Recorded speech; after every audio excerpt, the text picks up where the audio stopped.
زموږ ستاسې په ښار یا بلوچستان کې یا افغانستان کې یوه دروازه خلاص شوې ده چې هغه ته سلفیان وایي. تاسې اورېدلي دي که مې نه دي اورېدلي؟ معنا یې چاته معلومه ده که نه ځوان؟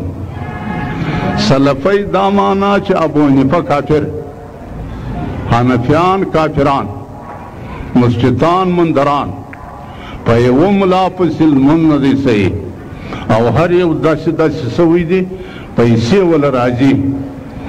نو تبلیغ والا بله ورځ ویل موږ ته ویل چې نو څه فخر کوئ چې په امریکا کې مې دونه مسلمانان کو، د هغه کفر مې راواړول په بل کفر مې ګډ کو، یعنې حنفیان مې کو، حنفیان خو نوم کافران.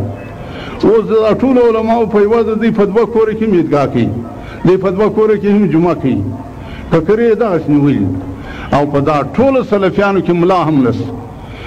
سړی خبره پر تقلید باندې ورسره وکړي، امام صاحب که سره پرېږدي خبره پر تقلید سره کومه، تقلید فرض دی که نه دی فرض زموږ دپاره.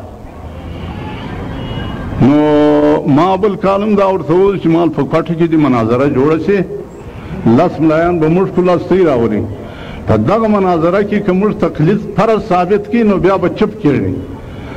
او د یوه سره خو مې یو ورځ خبره وکړله، مولوي مدایف کور ته راوستئ ماخستن موږ دا درې په درې ما ورته وویل که ملامت شي توبه به کاږي.